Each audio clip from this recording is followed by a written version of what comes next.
Right, good morning everyone. So I'll just do a screen share.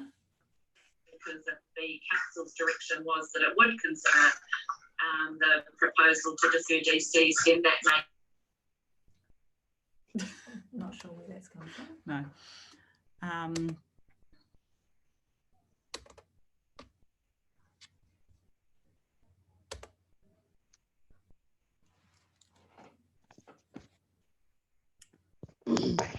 Can everyone see that? Yep, cool. Okay. So, yeah, as I said, the workshop today will be covering off the significance and engagement policy, which I'll talk a little bit about, and then I'll hand over to Alison, who's with me, and she'll cover off some information around the financial policies that are included in the long-term plan. So just to clarify, I will be seeking direction on what I have proposed initially as a draft of the significance and engagement policy, which was circulated last week. And then the work that, or the presentation that Alison will be covering off is more just an information piece, just to help you lead into the work that we'll be doing later on in the year on the financial policies. So just to clarify, the current significance and engagement policy was, I think, adopted in about 2015. So it's well due for review. And under the Local Government Act, councils are required to adopt a policy. And the purpose of that policy is to outline the approach to determining the significance of a proposal or a decision from council, have a or set out a criteria that's used to determine the threshold of significance, and then provide some guidance around how council will engage with their communities, determine which, dependent on the level of significance of an issue. So it's probably easier if the next part is kind of read in conjunction with the comments that I've put in the draft policy that was circulated last week. But basically the key changes that I have proposed is to, since the policy was adopted, the Local Government Act has been amended, which means that we are required to remove or update the policy to align with the new legislation. So the first one being the definition of core service. So that was initially stated in the Local Government Act, but it has been removed. So I've proposed that through the policy we remove that as a defined term. And then moving on to page 2, I have made minor amendments or proposed minor amendments to the definition of significant activity. So specifically removing museums, but I've added in solid waste. And the reason for that being, under the definition, you'll notice that it talks about council investing substantial funding. And this obviously being solid waste being one of our core activities and an activity that our communities have significant interest in.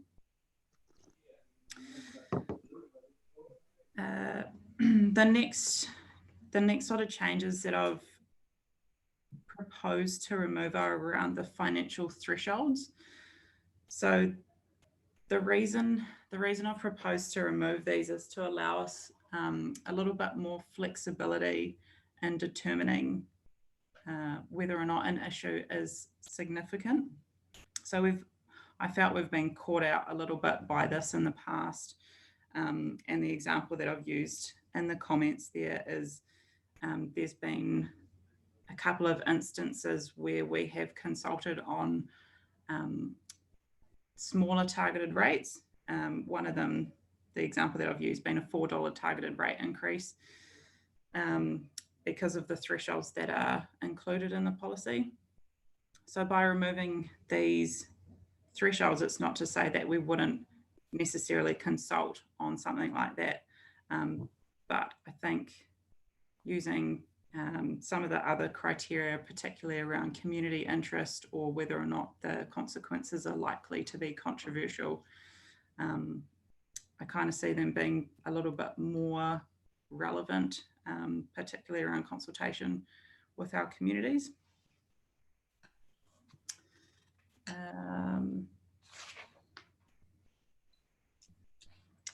And then moving into the strategic assets, one thing that I'll be seeking your feedback on is whether or not Council would like to include any other assets in there as strategic. So to align with the new, well, what I've proposed through the significant activity definition, I've included refuse stations.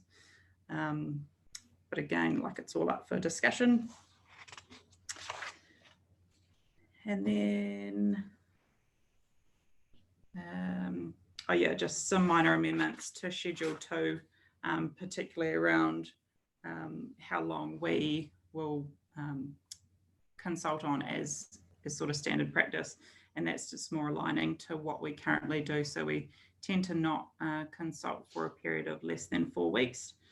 And so I've just proposed those amendments to update with current practice.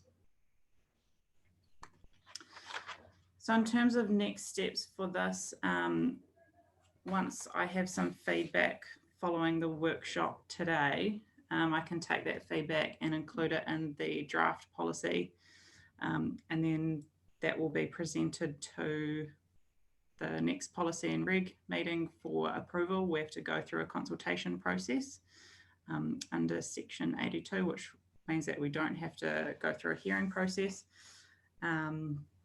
But yeah, essentially it does have to go out for a formal consultation process. So yeah, and submissions will obviously be brought back to you for consideration, etc. So yeah, that was all from me. I just wondered if any of you had any questions or comments. Councillor Lynch. Hi, mate. Sorry, could you just go over that first one again about removing the wording of core services? Can you just explain that to me again? Sorry, I might have misunderstood. So I think the 2012 amendments to the Local Government Act, the purpose of local government included the words core services. Yeah. That has since been removed. And so it really align with what is in our current policy anymore. So that's just why I'll be proposing to remove that. Thanks. Councillor Eyre. Thanks, Melissa. Look, apologies, my internet connection's not great and I've been buffering and I may have missed it. But are you wanting feedback now in respect of including more strategic assets, or just basically information sharing? Are we going through that step but later? No, not right now. Basically, I'd like feedback, not only on the strategic assets, but on any of the changes that have been proposed through the draft. Okay. I just note under our strategic assets, we identify Raglan Wharf. We've got more than just the Raglan Wharf. We've got a number of, we probably need to identify, if we're doing like a district-wide approach, what are our other wharfs in the district?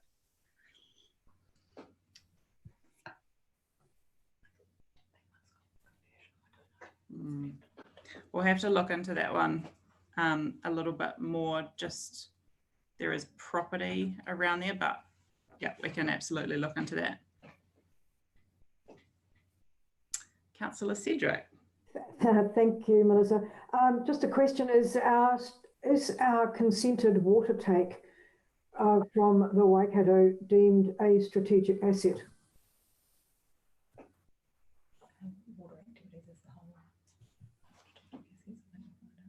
Oh, water plants and reticulation. It's not itemised there, but it would seem to me that if you don't have it, and that consent. Yeah, definitely. Yep, so we can add that one in.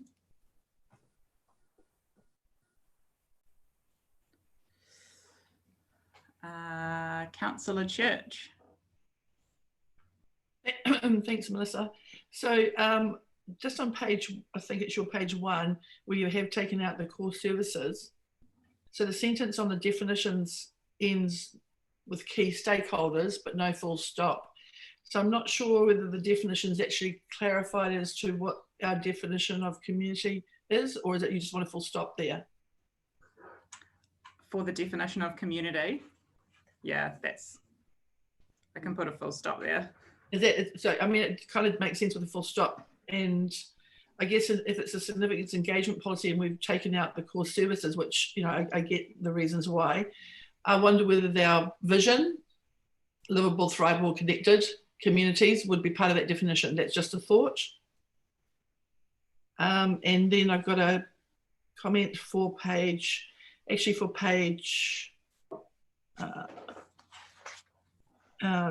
which is your significant activities. But if I go back to page 5, which is the strategic assets, it kind of is a similar idea. So picking up from what Councillor Eyre said, the roading network as a whole, and I know that therefore the roading network includes bridges, but in our own LTP, we've really identified a lot of significant costs around bridges only. We had that conversation the other day around NZTA. So if we think that it's picked up within that, but I really think that bridges are quite a strategic because of our river communities, but a really high cost, and particularly in the future. So I feel it should be flagged. And the second part on that is just following on from Councillor Eyre. District-wide wharves, because I know we've got Port Waikato Wharf, but we've also got Mercer Wharf, which we've just found in December 2019. We've only just found a new wharf. So I really think that, yes, that's 3 that I know, Raglan being the 3rd, but I'm sure there's other wharves around the district. So I'm just flagging that and support what she's saying. And around the river communities again is our ramp network. So we also, within the LTP, we have a ramp network. And because we're a river, Waikato River network of a lot of our communities, that picking up that ramp, so whether it's wharves and ramp network district-wide or something like that, I'm just sharing that. And the other one on that, so that really goes back to our core activities. So, you know, whether the segue is between both, because they're kind of covering similar things. One's an activity based on those assets. And the other one is the bottom one, which is shareholding in strata, which you've taken out and you've left in the Waikato Regional Airport. Wondered whether it should actually say something like any future shareholdings, rather than just being specific to one unique one. So if in year 3 we decide that we've got another shareholding in another corporation, so we could just have a bit of a generic wording may be helpful. And I think that goes in line a bit with what Councillor Sedgwick said around, you know, our assets and our CCOs. No, my comment was in particular the consent that we hold for the water take, which is also covered in the document under where decisions are made that affect the services to the community. So I mean, to come back to that, I think our water take consent is of huge significance. And sorry, I can see Tony Grace sitting up there with her hand patiently in the air as well, whoever is chairing. Yes. Morning, everybody. Yes, I am back here. I've been in another Zoom, so sorry, I've had 2 screens going and it's been horribly bloody confusing trying to do 2 in one office, I can tell you. So yeah, look, I'm back and welcome to everybody this morning. And I have seen Tony with a hand up, so we'll go to Tony first, followed by Janet. Mute yourself. Thanks, Alan. This is another, just something that appears to be missing out of the list of the strategic assets. So I notice in the significant activities that we have libraries listed. However, in the list of strategic assets, there's no libraries mentioned. So I would assume that we potentially probably need to add them in there if we've got everything else listed like that. We seem to have all the other things that are covered under significant activity listed with associated strategic assets, but libraries are not mentioned. Yeah, so I think that's probably where we need to be really clear around. It's not about listing all of our assets, but trying to really consider what council is determining to be strategic assets. So we've obviously got lots of assets which aren't included under that list. So yeah, I guess I would just encourage, I would encourage elected members to think about what they would consider to be strategic. Look, can I just say something at this stage, because I came in when Councillor Church was talking about assets and things that have been named. When I look to, for example, obviously it's been a discussion about bridges. Bridges make up part of the network, so you don't have to separately identify a bridge. A bridge is, you can't get to one piece of road to the other if the bridge is a linking bit. So it is just part of the network. So you don't need to pinpoint it down to a bridge or bridges. It is actually about the network, and the network is inclusive of bridges. So I don't want this to get down to a library here and a bridge there and a toilet there or anything. This is a high level of service document. It's not about detailing item by item that we actually council services on a daily basis. So just have to be careful we don't get down to that level of detail. Tony, do you want to finish off? Yes, please. So my point was more about the fact that we've gone to the trouble of listing it as a significant activity and where there has been historically substantial funding invested.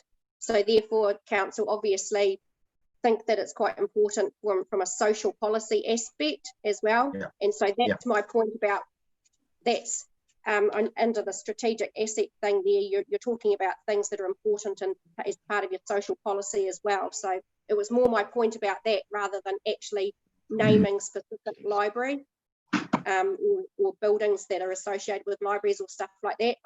It was more a generic across the board comment that in one place you're listing libraries as being significant and strategic, but in another place they're not listed. So I just wondered whether it was an intentional omission or whether there's some other reason for it. You got an answer, Melissa? I think Alison wants to respond. Oh, sorry. If you want to respond, Alison, sorry. I was just going to explain what the strategic assets are. So they are defined in legislation. This is whether we consider there to be any other specialised resources and capabilities that we have as a council that are strategic. So things like, so we take the library, for example, we can still provide that as a significant activity by partnering outside. We don't have to provide it ourselves. It's not a strategic asset as such. So that's just sort of to explain what that is. So it's things that can't be replicated, I guess, easily elsewhere. So that's why that significant or the strategic asset should be a much shorter list than what's in your significant activities. Okay. Right, I'm going to go to Janet and then to Noel. Yes, those last few speakers on significant assets is what I was going to talk about, and you've covered the things I was going to point out that we need to realise some are more significant than others, and we can't name everything in the district. So that topic's been sorted. Just another thought on stakeholders. Do you think we should specifically add iwi or hapu in there as opposed to lumping everybody into under stakeholders? Because we do have many, but we have our treaty partnership along with our JMAs and things. So it's just putting an idea there that maybe we should spell it out a bit better. That's all I wanted to say apart from the significant assets, thanks. Strategic assets. Have you got a view on that, either Alison or Melissa?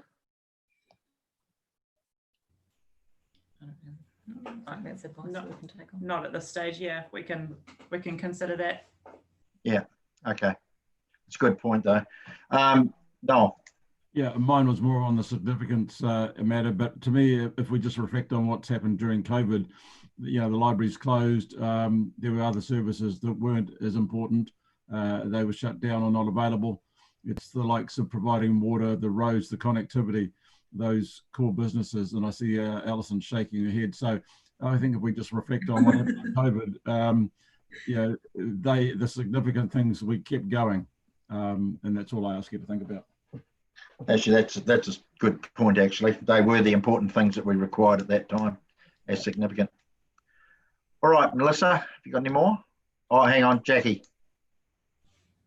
Yeah, thank you, Your Worship. Just on page 6 at the bottom, when you're talking about the timing of consults, and you're saying it's deemed appropriate for not likely usually less than 4 weeks. I think the wording could be improved where it's actually in consideration of the stakeholders that are to be consulted.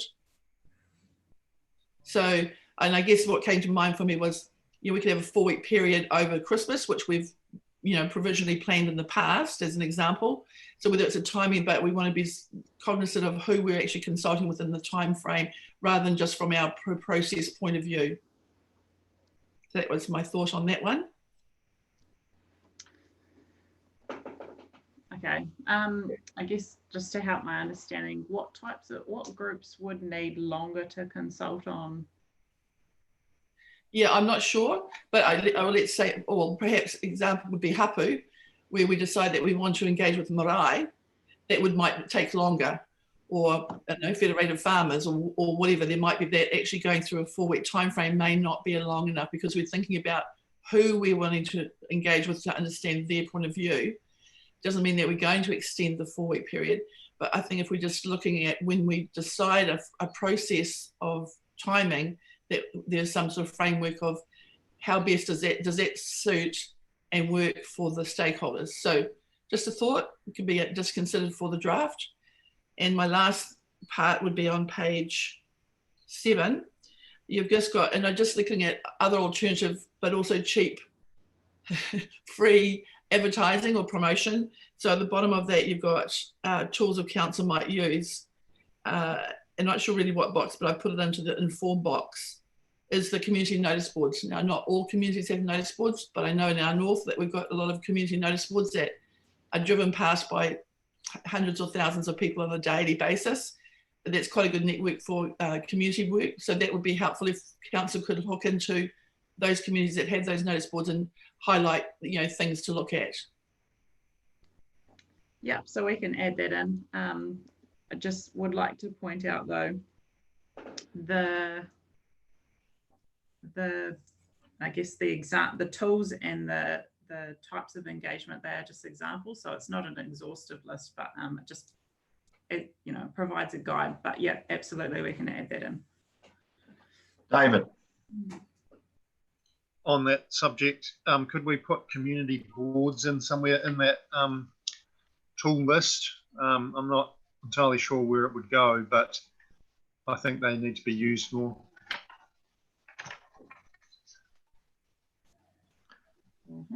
Carolyn.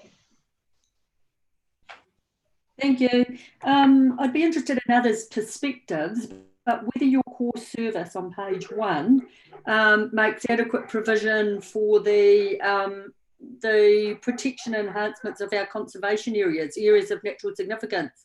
Obviously, with the policy statement on Indigenous biodiversity, we're going to have a fairly big role in that regard. I don't know whether others think it is covered under community amenities. I don't know. That's probably a bit broad to me.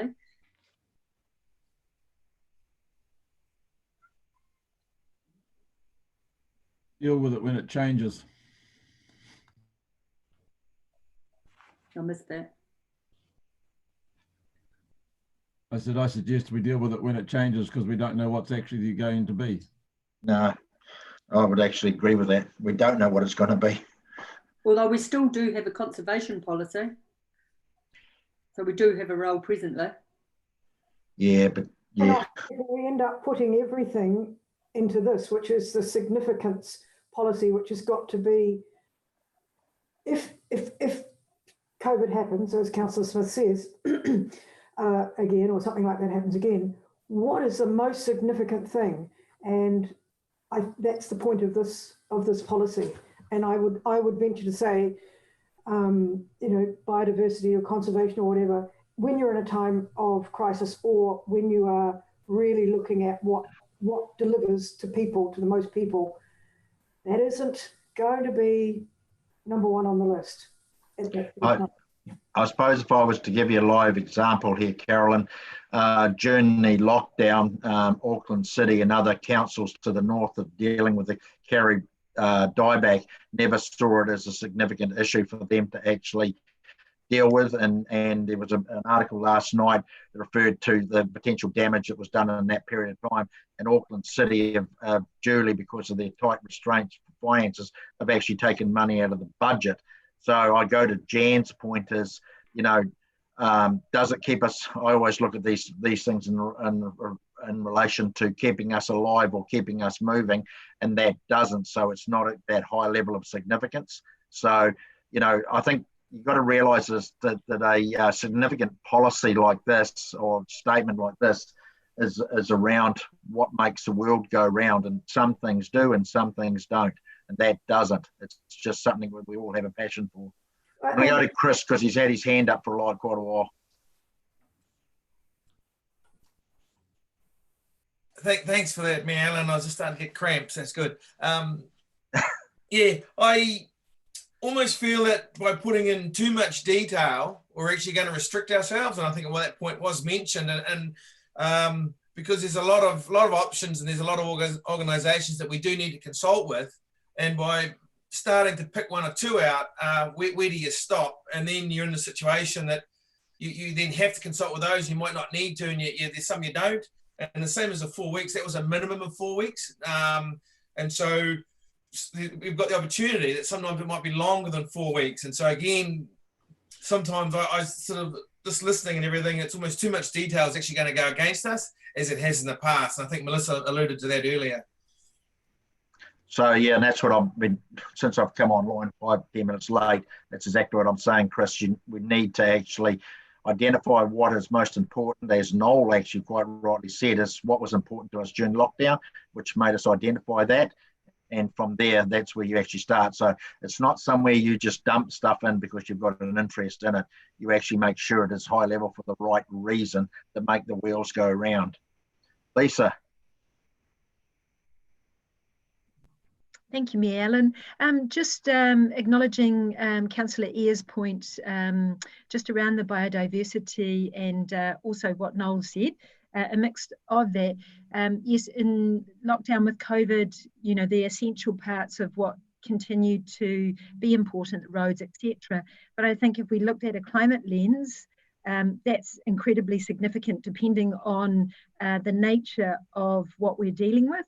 And I do think that moving forward that we need to consider that the environment and climate is actually incredibly significant, dependent on what we are responding to. So it's probably something that we in the future will need to consider in this capacity. All right. Anyone else? Or Melissa, do you want to, have you got any more to go on with, or? No, that's all from me. That's all from you. Okay. I'm happy to hand over to Alison now. Yeah. All right. Can I ask a question, please? Yes, no. So, Alison, in the Local Government Act, you talked earlier about the significance, and so can you hear me? Sorry, I can hear you now. We were just having a conversation. Okay, sorry. So you talked earlier about the significance policy in the Act and what was in the Act. So I know Lisa just talked about the aspirational, including the climate and the likes, but is that currently outside of what the Act prescribes? I haven't read through the Local Government Act in detail recently, but I don't actually believe that it is in there because it's got its own set of legislation. So yes, if it's something that this council would like to have a focus on, so if you saw that as being a significant activity of council and our responsibility, I guess the policies that are under the LGA are really about providing to our communities and other stakeholders some transparency and certainty about when we are definitely going to come and speak to you about stuff. That's not to say that it's not broad enough for us to go and talk to them on all sorts of matters, but I think that's something that's probably an easy tweak as we get further down the policy parameters. That's something that we could amend probably quite easily. Yeah, no, so, okay, thanks. For me, it's about what was important during COVID, because that's really at the top of the tree. Yeah. But there are things that we would like to do, and whether they should be brought into the policy now is probably a debate for a later time. But that's my question probably to everyone. Thank you. Yeah, and it's probably the way I see it. No, we've got legislative requirements, as Alison's outlined, obviously, and those are the thresholds we've got to meet. Anything else you actually add over and above that is basically up for debate, but it's more importantly, it's an add-on or a flavour of that particular council, and they are all different across the country. So that's where that local uniqueness may come into it. But at the end of the day, the high-level stuff is around how we consult with our community and actually what and what those requirements are under that legislation to fulfil the commitments we've made.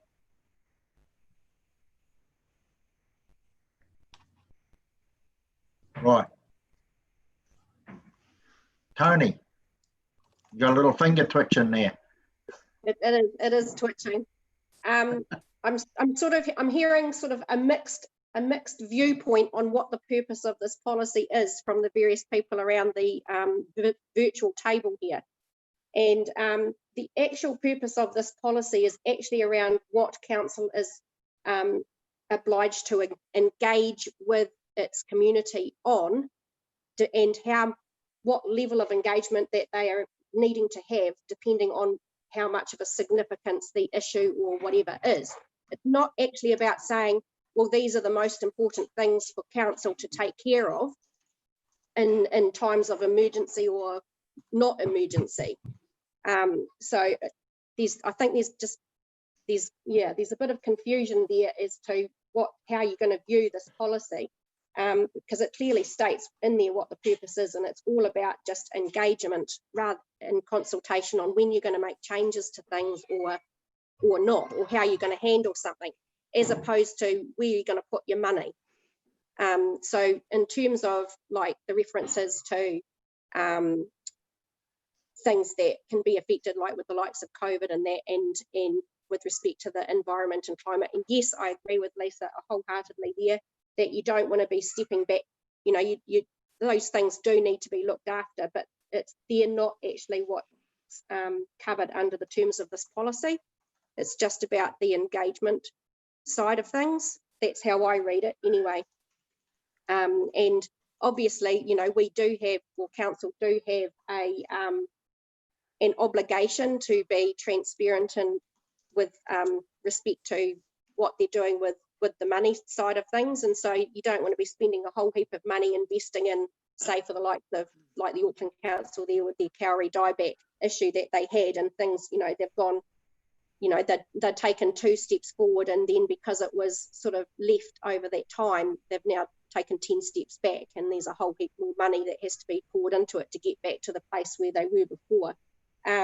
So you kind of, that's something that needs to be assessed at the times of when things happen, to prevent that from happening. You know, that's about good fiscal management, I guess, and being open to the public and all that sort of stuff. But yeah, I just wanted to say that it seemed to me that there's a little bit of those things are getting a bit confused around the table, and it's really just about how we engage, or how council engages with the community with respect to those things that are of significance when making changes to policies about those items or assets or whatever.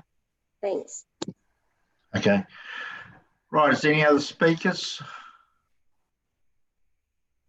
If not, when's this, Jackie alluded to say before, Melissa, the consultation period? Refresh my memory on that. It'll be straight after it gets approved via policy and reg. Which will be when? I'm not sure when the next meeting is. 20th of July. So it will be in July. 20th of July. 20th of July. Okay. Yeah, so the consultation will be in about late July, early August. Okay, that's all right. I probably missed that bit at the beginning because I wasn't there. Sorry for that. All right, if there's no more questions. No more? Okay. Well, that's it, folks. I don't have anything else. Okay. So thank you very much, everybody. Shall we move on to the financial policies now, Oh, Miriam? if you want to. All right. I knew you were there for a reason, Alison. I was trying to figure out what it was. Well, yeah, let's hope it turns out that I'm here for a reason. Right. Okay. I'm going to share the screen. Again, it's another presentation, so hold bear with me. Oh, I've already got it up somewhere.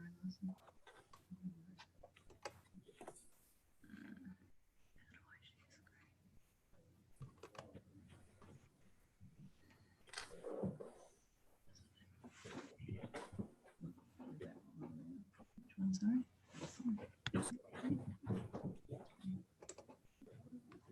Great. Right.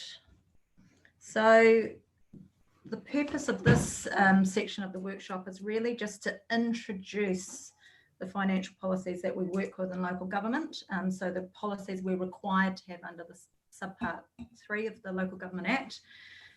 Explain what we have in place currently, albeit very high level. So we will go into detail in the future through separate workshops. This is just a very high level discussion to really get you thinking about or planting the seed for what you might want or need to be different in future workshops. So there's, for example, a revenue opportunities workshop coming up, and you'll need to apply all of the financial policy thinking as you're working through it. So it's just to plant the seed, if you like. So there are 5 main policy areas. And what I'm going to do is I'll take you through each policy, what we have at a high level, and then I'll stop for questions, and then we'll move on to the next. Does that work for everyone? Yep. Go for it.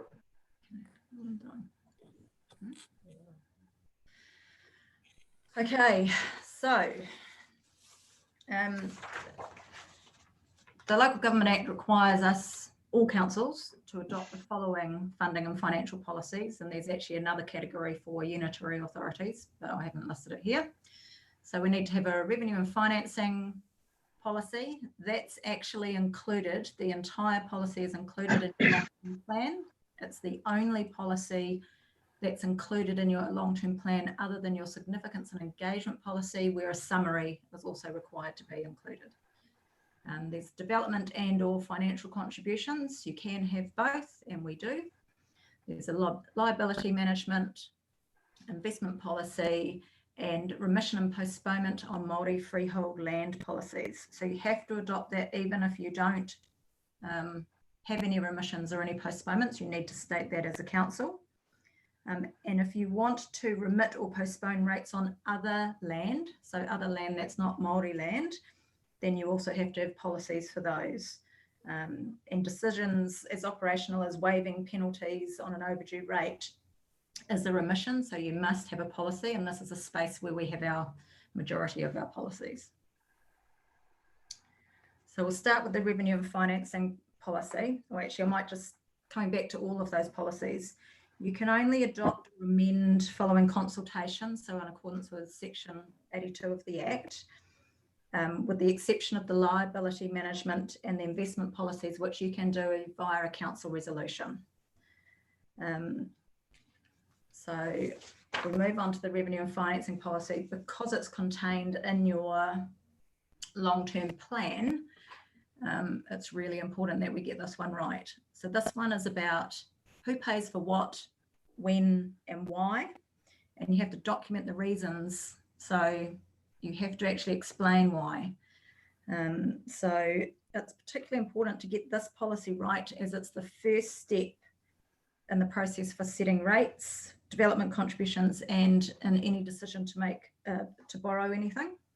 And if you have a defective policy in this space, it may place any subsequent funding or financing decisions at risk. So this is the key policy that we focus on as we set our long-term plan.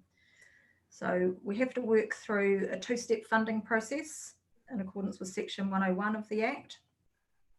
So all of these items here in front of you, we need to consider for operational funding as well as capital funding. Okay, so we need to think about the community outcomes that the activity promotes, who benefits from the activity. So that's that whole user pays philosophy. When the benefits occur, so is it a one-off type thing, or has it got longevity, intergenerational impacts? Whose action or inaction gives rise to the need for the activity? So if you think about our animal control activity and having dog pounds, etc., that's sort of an exacerbator pays thing, but at the other end of that spectrum, you've also got that there's benefits to the community in terms of keeping them safe. And then the costs and benefits of funding the activity separately. So having too many things separately funded and addressed actually has a cost to it. So you've got to make sure you get that cost and benefit right. So once you've done that, so that's your step one considerations, we'll move into step two, which is you then look at, okay, so based on those principles, here's what we've come up with, but what's the overall impact of any funding allocation on the current and the future social, economic, environmental and cultural well-beings of the community? So this is that sustainability piece. This is about not only looking at what it means right now when you make a financial decision, but what it's going to mean in future, who's going to be paying for it, and have we got the mix right in terms of delivering the overall well-being. Okay, so you might come up with some principles that say, yes, it needs to be user pays because we can identify them, but it might actually have a broader social and economic impact that you want to avoid. So you might then temper what your decision is using that lens. Okay, so we have to consider the funding sources. So it's very much about the sources are defined in the Act with the catch-all of and any other. So the sources are general rates. So that includes your valuation system, of which ours is capital value. Any differentials you might have in that, and any uniform annual general charges. Targeted rates, so that includes your water by meter charges, lump sum contributions, which is where, if we're connecting, we do use these, where we're connecting existing communities to new infrastructure like wastewater, they can elect to pay via lump sum contributions. So that is also part of that targeted rates discussion. Fees and charges, some of which come through legislation, others of which are determined by recovering the cost of providing the service and having some transparency around that. Interest and dividends from investments, borrowing, proceeds from asset sales, development contributions, financial contributions under the Resource Management Act, grants and subsidies, and then any other source that you may have. Okay, so our current policy, we have a really strong user pays philosophy where the benefits are clear. So if you receive water, then you're the ones that are going to pay for it because it's very clear who the users are. However, we also have that availability charge where we have some element being passed on to properties where we know that actually their property is more attractive because they do have those services available. We also have a mirroring effect between the capital funding and operational funding. So the rationales mirror each other. And so probably the example there would be any of our district-wide funding sources tend to be the operations are funded by general rate. And in terms of the district-wide sources on the capital side, it'll be stuff that's a district-wide source. It might be a loan that's then the principles coming out of a replacement fund, but essentially the interest and stuff is also being captured by general rate. So we try to make sure that there's consistency because that is how you've determined what your overall funding proposition is. Our policy currently is not overly prescriptive. So if you were to look at policy examples from around New Zealand, there are some councils that are very prescriptive and say that, 40% of this will come from rates and 20% of this will come from user charges and etc. But similarly to the earlier discussion on the significance and engagement policy, when you lock down your policies based around prospective financials. So you're doing this at a budget level. When something turns out not quite as you expect in the intervening years, then actually you may actually have to go out and consult on your revenue and financing policy and do an LTP amendment. So making sure that we do think about, well, how are we mainly going to fund this, and what are we not going to use to fund it is probably the more sensible route. There may be some services that you want to get a bit more specific on, but at the moment it's not overly prescriptive. We talk about the majority, sort of partial and residual, and which means when new things get thrown up in between LTP review periods, we've had a revenue and financing policy that has been robust enough to weather those storms. Our only exception at the moment is, as we've worked through the water care contract, that actually we do need to make some changes because, for example, we don't have the ability to collect IGCs. I can't think what that infrastructure growth charges. So just making sure things like that, and the other things like volumetric wastewater charging, things that aren't currently allowed for in legislation, that we need to make some adjustments for. So it was last reviewed in the 2018 LTP year, and there's been no major change in philosophy since 2012. So our policy is, I guess, maintained its currency. That doesn't mean we shouldn't look at changing things up, but right now what we've done has been quite sustainable. So that's good news. So I'll just stop there and see if there's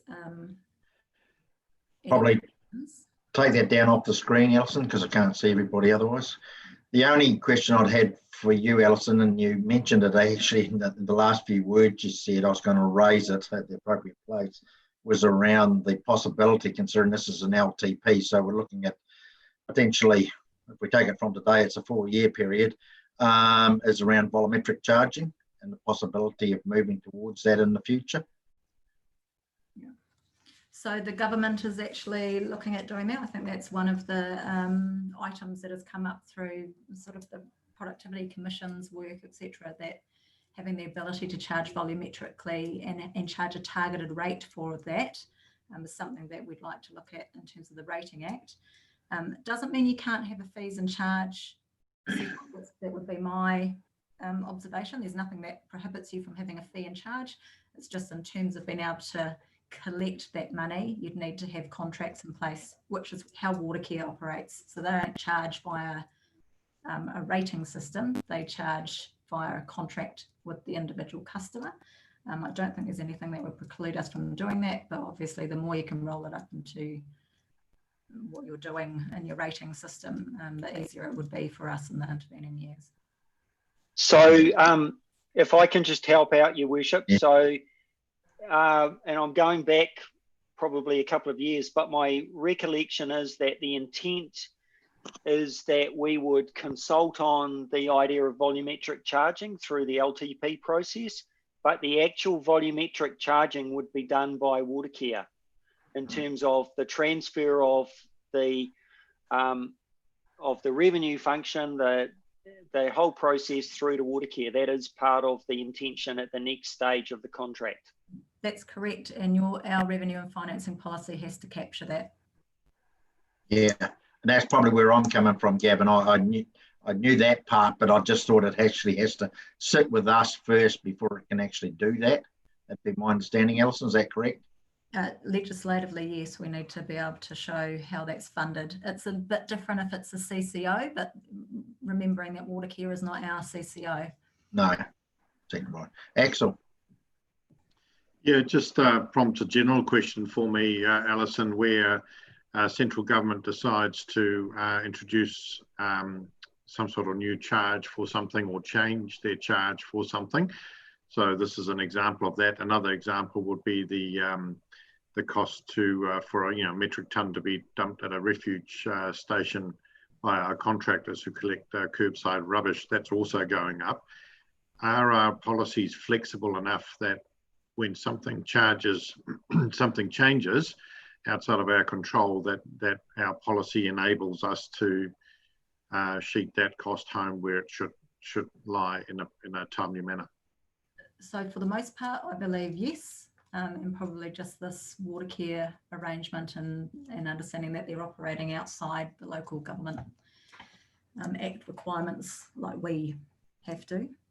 So yes, I think that we are covered, but from time to time things get raised and we go, well, actually, I don't think you could use that as a funding source. One of the things that we do in our policy is we don't stipulate currently between general rates and targeted rates, which we should. We sort of just say general rates or targeted rates to have a catch-all. So we're covered for most things, to be honest. And it's not likely that something will be introduced at such a pace that we won't have time to implement. I'm thinking about, for example, a bed tax in Auckland or a petrol tax, a petrol levy. You know, those sorts of things tend to come with enough notice that we can, you know, be nimble enough to change policies. Yes, you just have to be consulting and provided. So if it's not a significant change to your policy, and I think you could. I think if it's come through legislation, you could take that as well, it's something we have to do anyway approach, but you probably want to have an informed conversation with the community on things like that. Thank you. All right. Okay, Alison, go back to your full screen again with your other part of your presentation.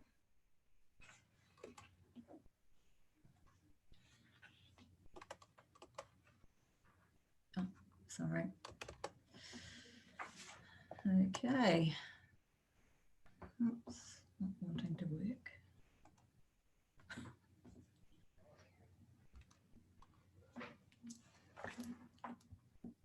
Turns out I'm thinking faster than the computer today, which is very unusual. Hang on, I'll just escape out of that. Okay, sorry guys, I'll just figure out what's going on in there. Okay.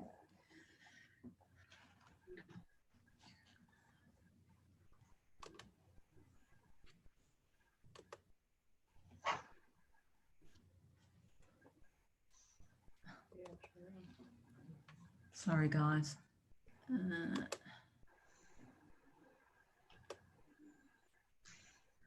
Right, so, oh, I can't see you.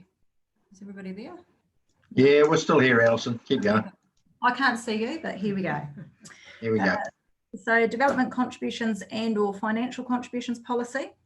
So this is about how council will fund capital costs associated with growth. So we have to summarise and explain the total cost of capital expenditure that has been identified in the LTP related to increased demand and growth, state the proportion of total capital expenditure that will be funded by development contributions, financial contributions or other funding sources, and explain why council has determined to use this particular funding source. And this policy must be reviewed or consulted on at least once every 3 years.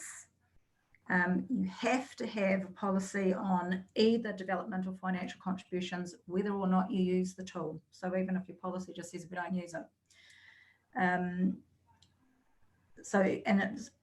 This has a really clear linkage back to the revenue and financing policy. So the policy also needs to have a schedule of charges and a schedule of capital works for which we will be seeking development contributions. So right now, the government's actually working on legislation that would restore financial contributions to the legal funding tool. So it was meant to stop and be phased out in 2022. But what they're doing is they're hoping to bring that back in. So some smaller councils will find it much easier and administratively efficient to run a financial contributions methodology.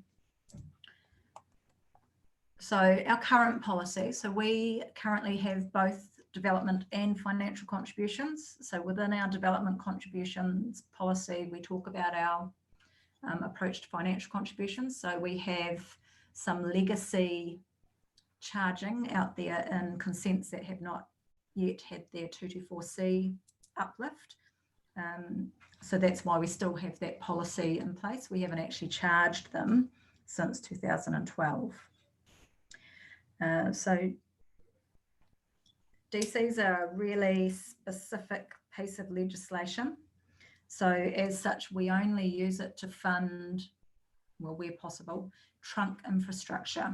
So we want it to be about things where we have control over the costs and the timing, the underlying assumptions. We have got some areas where there's local elements. So if we think about Tamahere, for example, there are some areas and subcatchments that seem to have a really high charge, but that's because you've got multiple landowners that weren't ready to develop at the same time. And so we've actually stepped in and helped fund some local infrastructure. That stuff is really administratively heavy. So when it comes to the DC policy in its current format, we really do focus on trunk infrastructure mainly. So there's a lot of other infrastructure put in around development, but we're not taking responsibility for spreading that cost out equitably across other developments. So catchments are generally the same as for our capital and operational expenditure. So due to economies of scale issues. So for example, when it comes to a water catchment, we're charging a DC that's specific to that particular scheme. But if it's a roading related catchment, it's probably more likely to be for the entire area, which replicates the whole targeted rates for waters and general rates for roading type approach. The policy is very detail heavy. So everybody's development contributions policies are. It's pretty complex. It's down to a project and or outcome specific level. So it can be quite challenging. So that's where keeping that trunk infrastructure approach has steered us well, I guess, in the past. We last reviewed it for the last long-term plan. And again, it's another policy where we haven't had any major change in philosophy since 2012. What I would like to point out is that when we consult on this policy, we tend to do it in two phases now. So we do it around the principles of the policy so that we can have the discussion around the philosophy, making sure that that's fair and equitable before you introduce project detail, because what happens is people get caught up in the detail rather than agreeing to the fact that, yes, the way in which we're treating it seems fair and equitable for all the parties involved. So that's what we've got in place now. Do you want me to keep running or do you want to stop for questions? Keep going, Alison. Okay.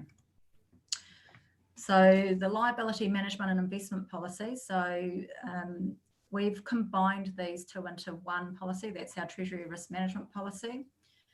So it has the liability management section deals with the interest rate exposure, liquidity, credit exposure and debt repayment. And on the investment policy section, it deals with the mix of investments, the acquisition of any new investments, procedures on the management and reporting, and how the associated risks are managed. And councillors will be aware that it's quite a detailed policy. It's many, many pages long, tens of pages long, and we report on this quarterly, and those reports are quite involved. There's no mandated review schedule for this, and these two policies, we've rolled them together. This is something that's decided upon by resolution of council. And we make sure that we seek expert advice in this area, so we develop it in conjunction with our external treasury management advisors. And then the rates, remission and postponement policies.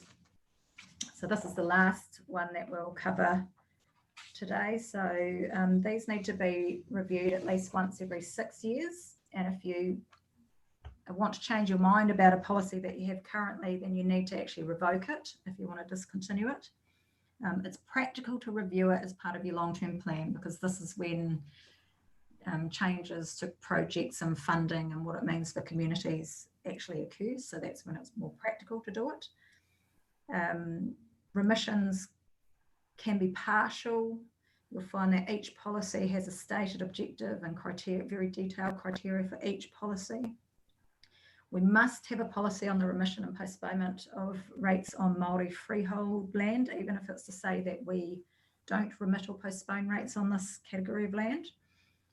But when doing that, you need to demonstrate that you've considered the matters and the objectives in Schedule 11 of the Local Government Act. So that is specifically around that remission and postponement of Māori freehold land.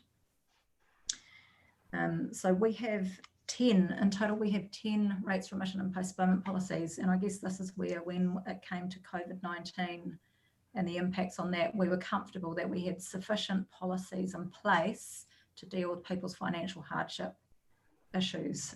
So that's quite good. There's been a number of councils that have been caught out because they don't have postponement policies, for example, etc. So we have remission on penalties, remission and postponement of Māori freehold land, remission for community, sporting and other organisations, historic, cultural, natural conservation purpose land, UAGC on rating units with exceptional circumstances. So that might be where there's a rating unit for a piece of land that's only 20 square metres or something silly like that, it probably doesn't make sense to actually send a bill out. And then we have remission for subdivision development. So if lots remain unsold at the end of a financial year, they can actually request some of those funds back from council. And then we have remission of uncollectible rates and other categories. Those are two separate policies. The uncollectible rates is where if the owner of the land has moved on completely and we just have no way to track them down whatsoever, we might remit those rates depending on what it is. Of course, one of your other options is to put into a rating sale process. And then we have two financial hardship postponement policies. So this is less about not charging rates, it's about deferring when that might come through. So that's working with the other party, having evidence of financial hardship and actually looking at, so there's a general one, you set in place a time frame for when you'll get that money back, etc. And you can charge some administration charges to that. We also have one related to new subdivision development. So if there's financial hardship issue with the subdivision itself, there's also a policy there. So it's a huge policy area for us at council, but it's the one that allows you the most flexibility if something comes out of left field. So that's it really. Wasn't planning to go into any more detail than that, so happy to take any questions. Give us back our screen, and I can see Noel's first hand up that I can see, so I'll go for Noel. Then Jan.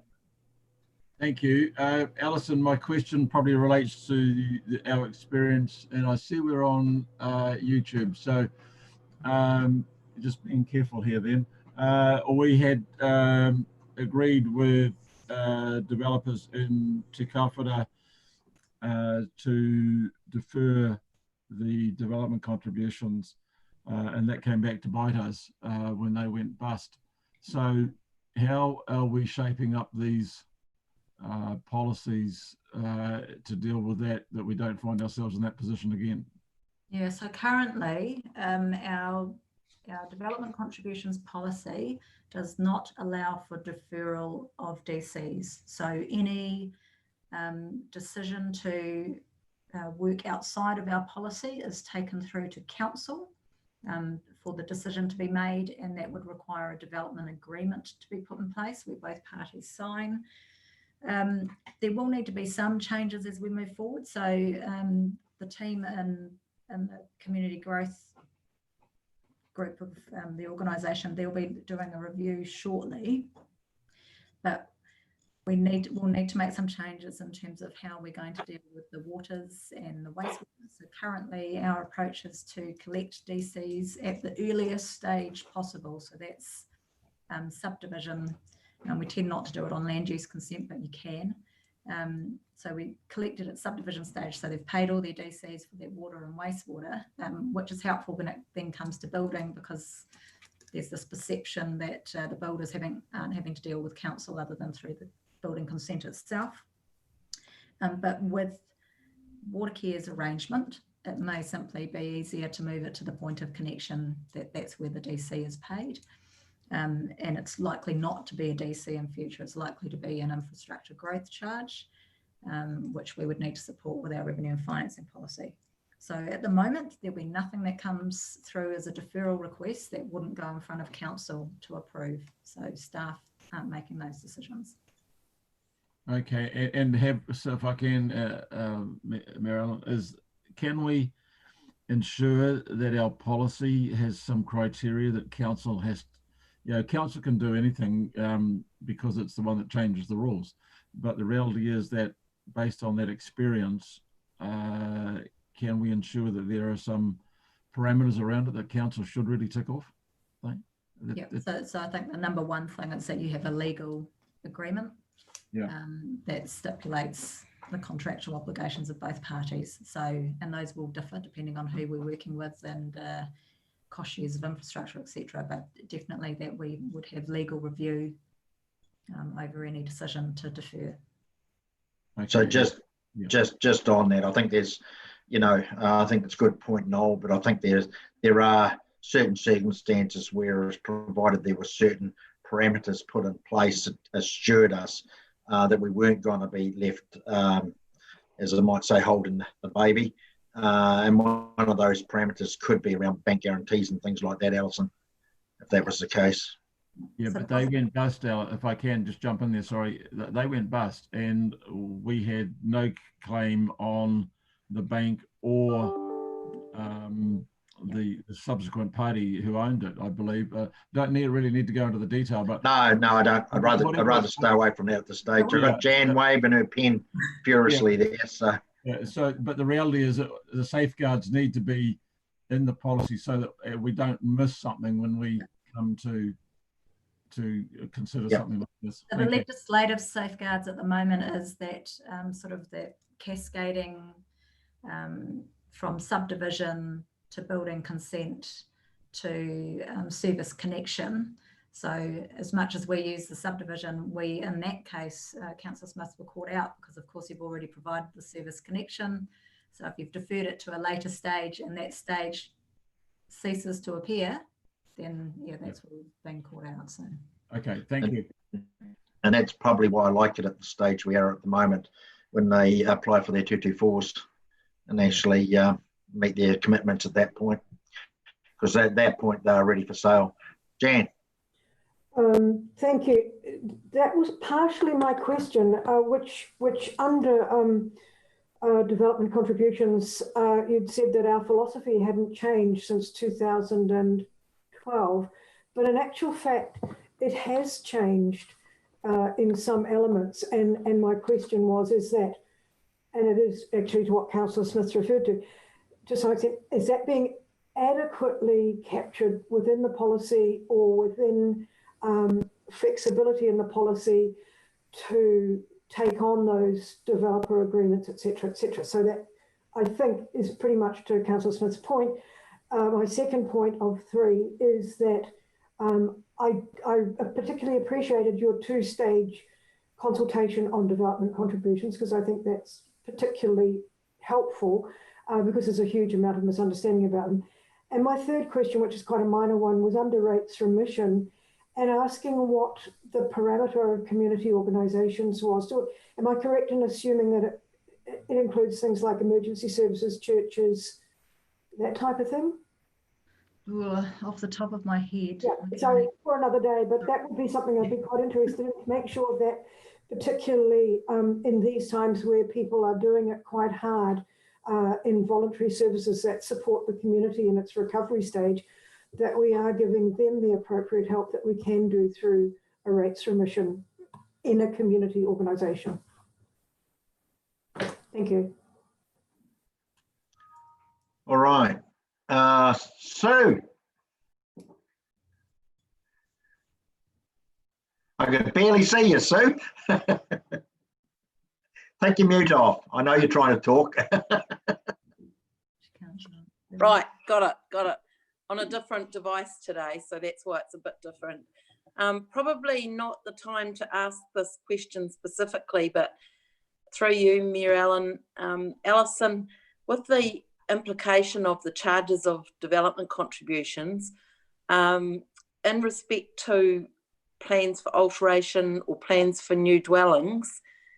There is a big area that I've got a particular interest in, where council staff look at potentiality of things happening, and I was told that this is the time to actually look at that and make sure that that's correct in the LTP. Is that something I talk about now, or have a private conversation with you later? So we can have a private conversation about that one. We are aware of some of the things. So this is particularly with reference to what determines future use of a home. So whether it's got kitchenettes or bathrooms or whatever. So it's quite detailed discussion, which Sue and I can have offline. But it's just about making sure, I guess the financial policies must consider both current and future use. So that is stipulated in the legislation. But if there's any parameters that council would like to address and say, actually, this is our stance on this particular example. So if these things come up, this is how we'd like to deal with them. So that comes down to the well-being conversation, so the social, economic, etc. Then that is a decision that council can make. So I suggest we have a conversation offline and think about what it is we want to put forward. Great, thank you. I just want to make sure we don't miss having that, because I think there's some interpretations and some wording that's very not right. Thanks. Might I suggest you two have your own private Zoom and so you can sort that out with Alison? Yep. Rightio, has anybody else got anything for Alison at all on the presentations? No. Great, you can have 45 minutes back any day. Lucky. All right, if there's nothing else, we've got no more presenters. It was just Melissa and Alison, I'm assuming. That's it. All right, so we finished, everybody. Looks like it. Thank you very much, everybody, for your participation. And yeah, look, once again, sorry for being late. Some of us were in another meeting. So yeah, all the best for the rest of the week, everybody. Thank you, Melissa and Alison.